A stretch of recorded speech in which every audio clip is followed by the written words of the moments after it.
माझं नाव अभिषेक. होळीच्या सुट्टीत मी माझ्या मामांच्या गावी पुणे जिल्ह्यातल्या जुन्नरला आलो होतो. माझे मामा सुरेश बनसोडे आणि मामी स्वाती यांचा प्रेम विवाह होता. मामा पोलीस विभागात हवालदार होते. त्यांची भेट याच ठिकाणी झाली होती. सकाळचे 10 वाजले होते. मला कंटाळा आला म्हणून मी पलंगावर बसून इकडे तिकडे पाहत होतो. तेवढ्यात माझं लक्ष मामा मामीकडे गेले. ते दोघे एकाच वेळी स्नानगृहात गेले. 15 मिनिटांनंतर मामी ज्या अवस्थेत गेल्या होत्या त्याच अवस्थेत बाहेर आल्या. मामींची साडी अर्धवट ओली होती. ओल्या हातांना पुसत मामी माझ्याजवळ येऊन बसली. मी विचारले, मामी तुम्ही सकाळी अंघोळ केली होती, मग पुन्हा मामासोबत आंघोळीची गरज का भासली? तेव्हा मामी म्हणाली, अरे अभिषेक, ही गोष्ट कोणाला सांगू नकोस. मी तुझ्या मामांसोबत अंघोळ करायला नाही तर त्यांना न्हाऊ घालायला गेली होती. आज होळी आहे. प्रत्येक पत्नी आपल्या पत्नीला स्वतःच्या हाताने न्हाऊ घालते, त्यांची पूजा करते आणि भेटवस्तू घेते. मी म्हणालो, अरे वा, चूक झाली माझी. तुम्ही दोघे एकदम स्नानगृहात गेलात म्हणून मी गोंधळलो होतो. मला या गोष्टीची माहिती नव्हती. मामी दिसायला अतिशय सुंदर, एखाद्या पिंजून ठेवलेल्या कापसासारखी नाजूक होरी होती. या वर्षी मी एकटाच मामाकडे आलो होतो. थोड्याच वेळात मामा अंघोळ करून तयार होऊन बाहेर आले. मामी पूजेचे ताट घेऊन त्यांना ओवाळण्यासाठी हॉलमध्ये आले. आज मामांची ड्युटी सुरू होणार होती. मामीने लवकरात लवकर मामांना आवडले भेट म्हणून मामींना 1000 रुपये एक पैठणी साडी दिली. त्यानंतर मामा ड्युटीवर निघून गेले. संध्याकाळी मी आणि मामी त्यांनी मिळून दिवे लावायला सुरुवात केली. तेव्हा मी विचारले, मामी होळी तर संपली, मग इतके सारे दिवे लावण्याची काय अर्थ? 4-5 दिवे पुरेसे आहेत. मामी म्हणाली, जोपर्यंत तुळशी विवाह होत नाही तोपर्यंत दिवे लावतात. शास्त्र असे सांगते की होळी तुळशी विवाहापर्यंत साजरी करावी. यावेळी मामींनी सुंदर नेटची साडी नेसली होती. केसात गजरा लावला होता. आम्ही दिवे लावत असताना अचानक मामींचा साडीचा पदर खांद्यावरून खाली निसटला. त्यांच्या खांद्यावर आलेल्या लाल रेषा माझ्या नजरेस पडल्या. ते दृश्य इतके मनमोहक होते की मी तिथेच स्थिरावून गेलो. मामीने लगेच पदर व्यवस्थित केला आणि म्हणाली, अभिषेक, स्वयंपाकघरातल्या बाल्कनीत दिवे लावून ये, तोपर्यंत मी घरात दिवे ठेवते. रात्री मामा मामीच्या खोलीतून आवाज. रात्री 11 वाजता मी टीव्ही बंद करायला उठलो. तेवढ्यात मामा मामींचा मोठ्याने आवाज आला. मी हळूच दाराजवळ गेलो. मामी म्हणत होत्या, ऐकता का, आपल्या लग्नाला 2 वर्ष झाली. माझ्या सर्व मैत्रिणींना बाळ झालं.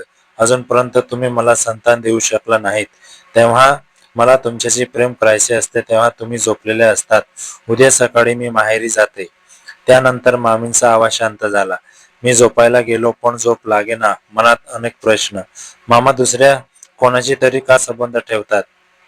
सकाळचे 9 वाजले. घरात शांतता. मी उठून मामींना शोधू लागलो. स्नानगृहाजवळ पाण्याचा आवाज आला. दार अर्धवट उघडे होते. मामी फक्त अंतर्वस्त्रात स्टूलवर बसून अंगावर पाणी टाकत होत्या. ते दृश्य पाहून मी स्तब्ध.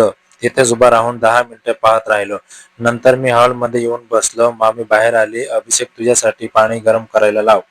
आपल्याला माझ्या माहेरी जायचं, पुण्याला. मी तयार झालो. बसमध्ये मामी माझ्या शेजारी बसल्या. गाडीच्या हालचालीमुळे मामींच्या खांद्याचा स्पर्श होत होता. मामींना झोप लागली. माझा हात त्यांच्या विशिष्ट भागाला टेकत होता. तो स्पर्श मऊ आणि नाजूक होता. 2 तासांनी पुणे आले. मामींचे घर कैलारू होते. आई वडील गरीब होते. ती मामींची बहीण प्रिया भेटली. प्रिया मामीपेक्षा सुंदर होती. BAच्या शेवटच्या वर्षात शिकत होती. ती पंजाबी ड्रेसमध्ये अप्रतिम दिसत होती.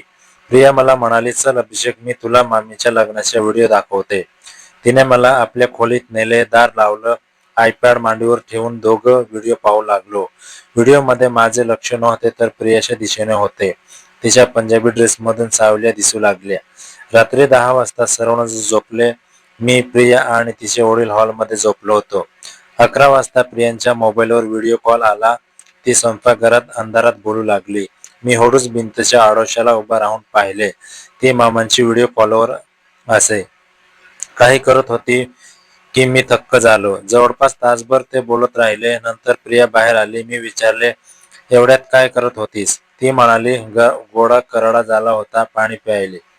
पुण्याहून परत आल्यावर एके दिवशी जेवण करताना प्रणपट चालू होता. मामी ते दृश्य सहन करू न शकल्याने खोलीत गेली. तिचा रडण्याचा आवाज आला. मी गेलो. ती म्हणाली, अभिषेक मला कळत नाही, मामा माझ्यापासून दूर जात आहेत. मी धीर दिला, पण अचानक मामी माझ्याजवळ आली. दोन्ही हात माझ्या हातात घेऊन म्हणाली, तूच माझी आग शांत करू शकतोस. ती पुढे सरकली, पण यावेळी मी माझ्या मनावर खंबीरपणे नियंत्रण ठेवले. मी तिचे हात हळुवारपणे सोडवले नाही. मामी, मी तुमचा पुतणे आहे. हे अभद्र आहे, पण तुम्हाला वचन देतो, मी मावशीशी बोलेन. संध्याकाळी मामा वरून आले. जेवणानंतर मी त्यांना एका कोपऱ्यात नेले. मामा, मामी तुमच्यावर प्रेम करते. तुम्ही का तिच्याकडे दुर्लक्ष करता? आणि प्रियासोबत व्हिडिओ कॉलवर तुम्ही काय बोलतात? मला सगळं माहिती आहे. मामा स्तब्ध, डोळे भरून आले. काही वेळाने म्हणाले, अभिषेक तू बरोबर आहेस, मी चुकलो. मी आजच अंजलीशी बोलतो. त्या रात्री ज्यांच्या खोलीत आवाज आले, हसणे, रडणे, मग शांतता, पण ही शांतता सुखाची होती. दुसऱ्या दिवशी मामी म्हणाली, तुझे आभार, तू आमचे नाते वाचवलेस. मी निघताना स्टेशनवर मामा मामी हातात हात घालून उभे होते. डोळ्यात एकमेकांसाठी प्रेम होते. प्रियांचं चांगल्या ठिकाणी लग्न झाली. होळीच्या त्या सुट्टीत मी शिकलो, नाती टिकवायला प्रेम, विश्वास आणि प्रामाणिकपणा यापेक्षा मोठे बोल नाही. मामांनी सुख मान्य केली होती, पण मामी अजूनही शांत झाली नव्हती. त्या रात्री ती हॉलमध्ये झोपलो होतो. दारातून आत येणारा मंद उजेड आणि मामीच्या खोलीतून येणारे हुंदके मला ऐकू येत होते. मामा काहीतरी समजावत होते, पण मामीचे रडणे थांबेना. सकाळचे 5:30 वाजले. कोंबडीचा आवाज आला. मी डोळे चोळत उठलो. पाहतो तर काय, मामी अंगणात बसून तुळशीच्या मुळाशी डोके ठेवून रडत होती. मामा त्यांच्यापासून दूर भिंतीला टेकून उभे होते. तोंडावर हात ठेवला होता. वातावरण अतिशय उदास होते. मी हळूच उठलो. मी थेट मामाकडे गेलो. मामा, एक गोष्ट सांगू का? मी दबक्या आवाजात विचारले. सांग बेटा. मामा अजूनही खिन्न होते. मामी फक्त रडत नाहीत, त्या एकटेपणाने मरत आहेत. तुम्ही पोलीस विभागात काम करता, ड्युटी खूप आहे हे मला माहीत आहे, पण ज्या प्रियासाठी तुम्ही रात्रदिवस व्हिडिओ कॉल करत होता, ती प्रिया जर आज तुमच्या हाताला लागली तर तुमच्या नोकरीचं, घराचं, सगळ्यांचं काय होईल याचा विचार केलास का? मामा गप्प राहिले. मग हळूच म्हणाले, तुझं अगदी खरं आहे, पण मी आता अंजलीकडे कसे जाऊ? तिनेच मला दूर केलं. मी मामांना हातातून खेचत मामीजवळ नेलं. मामांनी मामीचा हात धरला. मामीने हात झटकून टाकला. नको स्पर्श माझा. जा तुझ्या प्रियाकडे अंजली. प्लीज. मामांच्या डोळ्यात पाणी होते. तेवढ्यात आईने, माझ्या खऱ्या आईने फोन केला. मी बाजूला जाऊन बोललो. आई म्हणाली, अभिषेक कसा आहेस? मामा मामीचं काय चाललंय? मी काही सांगू शकलो नाही. फक्त म्हणालो, बरं चाललंय आई. पण मनात शब्द आले, काही बरं नाही चालत. नाती कातरतात. ती अशी मामी माझ्याशी बोलली. दुपारचे 12 वाजले होते. मामा गावठाण पंचायतीसाठी बाहेर गेले होते. मी स्वयंपाकघरात पाणी प्यायला गेलो तेव्हा मामी एकटीच चुलीवर भाकरी भाजत होती. तिने मला बघितलं, पण काही बोलली नाही. मीच पुढाकार घेतला. मामी, तुम्हाला बोलायचं असेल तर मी इथे आहे. मामी माझ्याकडे ओढली. डोळे लालबुंद, चेहरा सुजलेला. म्हणाली, तू मला समजतोस अभिषेक. तुझं वय लहान, पण तुझी मन मोठी आहे. मी तुझ्याशी खरं सांगते का? नक्की सांगा. ती माझ्याजवळ आली. स्वयंपाकघरातल्या पाटावर बसली. मीही बसलो. ती म्हणाली, आमचं लग्न झालं तेव्हा मला वाटलं, हा माझा राजकुमार आहे. मी त्याच्यासाठी घर सोडलं, माहेर सोडलं, माझी स्वप्न सोडली. पण आता तोच पाहतोस माझ्याकडे का? फोनमध्ये प्रियाशी बोलतो तेव्हा हसतो, माझ्याशी बोलतो तेव्हा रुक्षतो. तो हात लावतो मला, पण प्रेमाने नाही, फक्त शरीराने. आणि तेही आता बंदच झालंय. मी सांगू कोणाला? माझी बहीण प्रियानेच माझा गळा धरलाय. मी घरी बोलावले तिला, पण तिनेच माझं घर उद्ध्वस्त केलं. मी म्हणालो, मामी, प्रियाला फक्त दोष देऊन चालणार नाही. मामा सुद्धा कमकुवत झाले. आणि सर्वात मोठी गोष्ट, तुम्ही स्वतःसाठी काय केलं का? फक्त मामा म्हणून जगलात. स्वाती म्हणून कोण आहे ते विचारलात. तिने माझ्याकडे पाहिलं, काहीही विचित्र नजर. तू सांगतोस काय मला? तूच बरं का नाही? मला थोडं वाईट वाटलं, पण मी सावध झालो. मामी, मी तुमच्या पुतणी आहेस. मी तुमच्या हाताचं अन्न खातो. तुमची मन दुखणं मला मान्य नाही, पण तुम्ही बरोबर आहात. मला तुमच्याबद्दल आदर आहे. मी प्रेमळ वागेन तुमच्याशी, पण त्या पलीकडे काहीही नाही, कारण मी तुमचा मुलगा आहे. मानसिक. मामी हसली. पहिल्यांदा हसली. अरे वेड्या, तुझा अर्थ वेगळा झाला. मी तुला विचारत होते, तू माझ्याबद्दल काय बोलतोस? मी काय करावे? नोकरीला जावे? कोणते कौशल्य शिकावे हे सांग ना. मला हवंसं वाटतं ती नको त्या मार्गाला लागली नव्हती. मी सांगितले, मामी तुम्ही शिकलेले आहात, BEd केलंय ना, तुम्ही शाळेत शिक्षिका म्हणून जाऊ शकता. जवळच खेड्यात शाळा आहे. बरं वाटलं तर अगदी पुण्यातही जाऊ शकता. तिने होकार दिला. संध्याकाळी मामा परत आले. ते आले की मामीने थेट सांगितले, सुरेश मला नोकरीला जायचं आहे. मामा चपापले, नोकरी?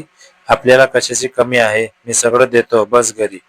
तुम्ही देतात म्हणून मी घरातच व्हायचं का? मलाही माझी स्वतःची ओळख हवी. मामी ठाम होती. मी मध्येच म्हणालो, मामा मामी बरोबर आहेत. मामी शिक्षिका झाल्या तर त्यांचा आत्मविश्वास वाढेल आणि तुमच्यासाठीही बरंच.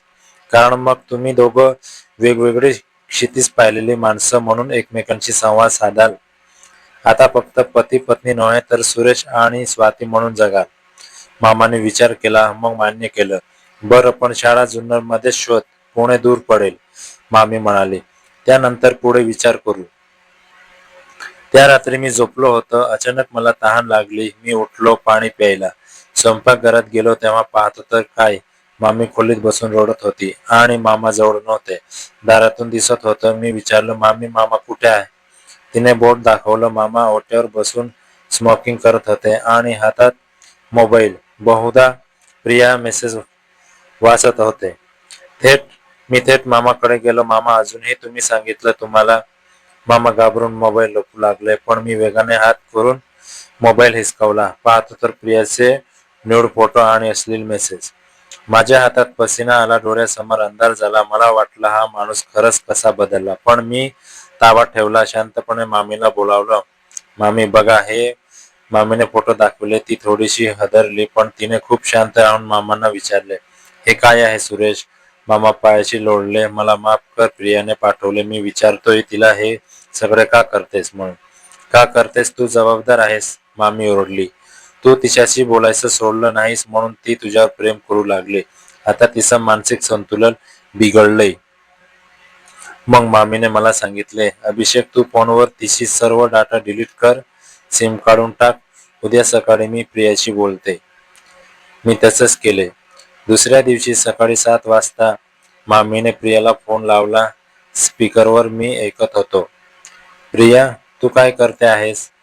तुझी लाज नाही? तो तुझा बहिणीबा आहे.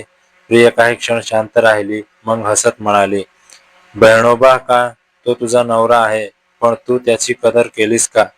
मी तर पाहते आहे. त्याची तू नको टोचू मला. तुझ्यापेक्षा मी चांगली काळजी घेईन त्याची. मामी म्हणाली, प्रिया मी तुला एक संधी देते, हे सगळं थांबव. नाहीतर मी आई वडिलांना सांगेन आणि मग पुन्हा तुझ्याशी बोलणार नाही. तुझा निर्णय. प्रियाने बंद केला. फोन बंद केला. मामीने माझ्याकडे पाहिलं. अभिषेक मी प्रियाला दूर केलं, पण मनातील दुःख कधी दूर होईल? मी म्हणालो, वेळ लागेल मामी, पण तुम्ही खूप शूर आहात. मला अभिमान आहे तुमचा. त्या दिवसापासून मामी मध्ये बदल दिसू लागला. ती रोज व्यायाम करू लागली, नवीन पुस्तके वाचू लागली, शिक्षिकेच्या नोकरीसाठी अर्ज केला. होळी संपून 10 दिवस उलटून गेले होते. मी अजूनही मामाच्या घरीच होतो. मामी आता दररोज सकाळी उठून योगासने करू लागली होती. तिच्या चेहऱ्यावर पूर्वीचा कोलांजवा होता अशी मनात शंका येई, पण ती हसत होती. खरोखरच हसत होती का? की फक्त घरातील तणाव लपवण्यासाठी होत होती हे मला कळेना. एके दिवशी सकाळी मी तिला विचारलेस, मामी तुम्ही खरोखरच ठीक आहात का? ती थांबली. तिचा हातातला फुलांचा गजरा जमिनीवर पडला. तिने तो उचलला आणि म्हणाली, ठीक होण्याचा वाक्य काय अभिषेक? मी यापुढे रडणार नाही एवढं मी ठरवलं आहे. पण मनातली कीड अशी सहजासहजी मरत नाही. मी तिच्या जवळ गेलो. तिचा हात धरला. मामी, ही कीड मरेल, पण त्या किडीला मरण्यासाठी तुम्हाला फक्त शांत बसून राहणार नाही. काहीतरी नवीन करा. तुम्ही म्हणालात ना शिक्षिका व्हायचं, त्यासाठी प्रयत्न सुरू करा. त्या दिवसापासून मामीने BEd प्रमाणपत्र काढले. जवळच्या जुन्नर येथील जिल्हा परिषद शाळेत शिक्षिकेच्या जागेसाठी अर्ज केला. मामा सुरेश यांनीही यावेळी पूर्ण सहकार्य केले. ते स्वतः मामीला शाळेत घेऊन गेले. प्राचार्याची बोलले. शाळेच्या प्राचार्याने विचारले, तुम्हाला लहान मुला शिकवायचा अनुभव आहे का? स्वातीबाई. मामी म्हणाली, अनुभव नाही, पण प्रेम आहे आणि प्रेमाने शिकवणं हा सर्वात मोठा अनुभव असतो. 3 दिवसांनी मामींना नियुक्ती पत्र आले. त्या दिवशी घरात खूप आनंद झाला. मामांनी मामीला उचलून घड्यात घेतले. मी टाळ्या वाजवल्या, पण तेवढ्यात माझ्या लक्षात आले प्रिया गेल्या 2 दिवसापासून घरी आलेली नव्हती. तिचे फोनही बंद होते. 3 दिवसांनी प्रियाचा फोन आला, पण यावेळी तिने मला फोन लावला होता. अभिषेक, मला तुला एकट्याला भेटायचं आहे, खूप महत्वाचं आहे. मी घाबरलो, पण मामींना न कळवता मी संध्याकाळी तिला गावाच्या हद्दीतल्या एका मंदिराजवळ भेटलो. प्रिया आली. ती अर्धवेडी अवस्थेत, तिचे डोळे लालबुंद, केस विस्कटलेले, हातात बाटली. हे काय प्रिया, तू पितेस? मी धक्क्याने विचारले. ती हसली. पितेस? का नको? तुझा मामा मला वेळ लावून गेला. आता मी सांगतेय तुला, मी तुझ्याशिवाय राहू शकत नाही. त्याला सांग की माझ्याशी लग्न करायचं, नाहीतर मी काही करेन. मी तिचा हात धरून म्हणालो, प्रिया तू वेडी झाली आहेस. मामा तुझा बहिणोबा आहे आणि तू हे सगळं करून मामीशी विश्वासघात करते आहेस. उलट तुला राग आहे का त्याच्यावर? ती काही क्षण शांत राहिली. मग तिने डोळे पुसले.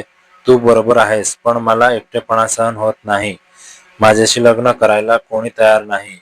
मी कुरूप आहे. मला कोणी प्रेम करत नाही. मी तिच्याजवळ बसलो. प्रिया तू सुंदर आहेस, पण सुंदरत्व म्हणजे केस डोळे नव्हे. सुंदरत्व म्हणजे मन. तुझे मन आता रोंगट झाले आहे. तुला डॉक्टरांकडे जावं लागेल. मी तिला वचन दिले की मी तिच्यासोबत मनोपचार तज्ञाकडे जाईन. तिने मान्य केलं, पण एक अट घातली. मामांना सांगू नकोस. त्याने मला त्रास दिलाय. मी त्याच्याशी बोलणार नाही. मी होकार दिला. आता मामी शाळेत जाऊ लागली होती. सुरुवातीचे 2-3 दिवस ती घाबरत होती, पण हळूहळू मुलांची तिचे जमू लागले. एके दिवशी ती घरी आली तेव्हा तिच्या हातात कागदाची बनवलेली मुकुट होती. तिने सांगितले, ही माझ्या एका विद्यार्थीने दिली. ती म्हणाली, मॅडम, तुम्ही माझी आवडती शिक्षिका आहात. तिच्या डोळ्यात पाणी होते, पण हे पाणी दुःखाचे नव्हते, आनंदाचे होते. मी तिला म्हणालो, बघा मामी, तुम्ही फक्त मामाची पत्नी नाही आहात, तुम्ही स्वाती आहात आणि स्वातीला आता जग उभं राहून वंदन करतंय. मामींनीही तिची कौतुक केलं. त्या रात्री मामा मामी माझ्या समोरच हसत होते. मला वाटले खरंच नाती बिघडण्यासाठी सेकंद लागतात, पण ती जुळवण्यासाठी आयुष्यभरही पुरेसे नसते. पण हळूहळू ते जुळत होते. शनिवार होता. मामांची ड्युटी सकाळीच संपली होती. ते घरी आले. मामी शाळेतून लवकर आली होती. मी हॉलमध्ये पुस्तक वाचत होतो. तेवढ्यात मामी माझ्याजवळ आली आणि माझ्या शेजारी बसली. ती नवीन रेशमी साडी नेसली होती. तिच्या गालावर हलकीशी लाली होती. केसात कमळाचा फुलोरा. ती खूपच सुंदर दिसत होती. माझे डोळे तिच्याकडेच होते. तिने हळूच सांगितले, अभिषेक, मी विचार केला, जर तुझे मामा माझ्याशी पूर्वीसारखे प्रेमाने वागले तर मी त्यांना सोडणार नाही. पण जर पुन्हा कधी ते माझ्यापासून दूर गेले तर मी मग विचारले.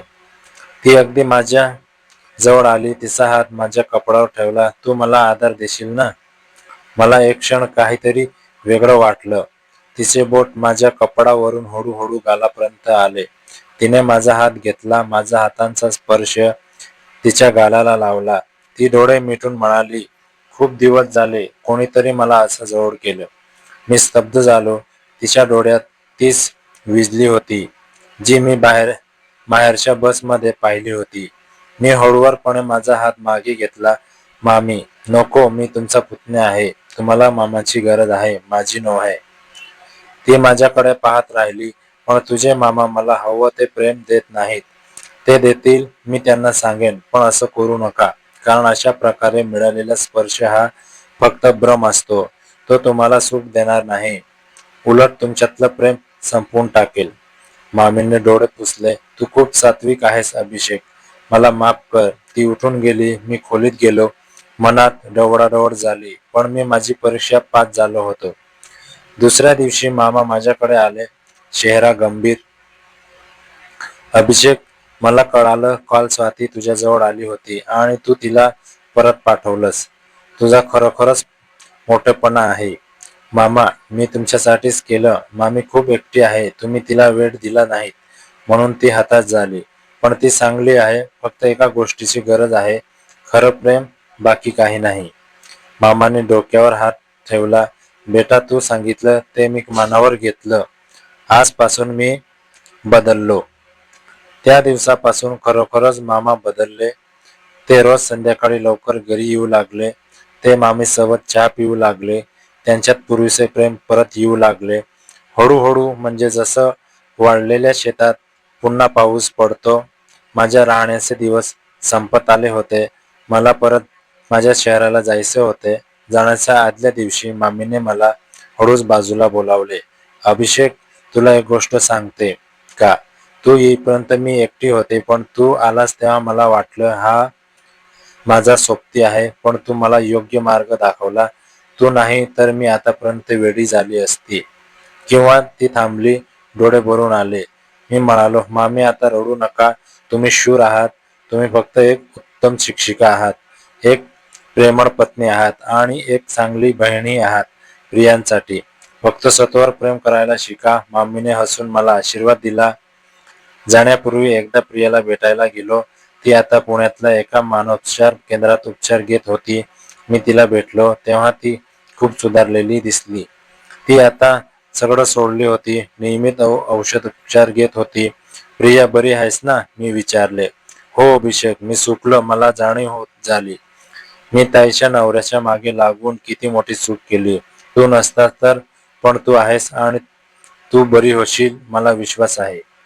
मी तिला भेटवस्तू म्हणून एक गीता दिली. तिने डोळ्यात पाणी आणून घेतली. दुसऱ्या दिवशी सकाळी मी बसमध्ये बसलो. मामा मामी दोघे स्टेशनवर सोडायला आले होते.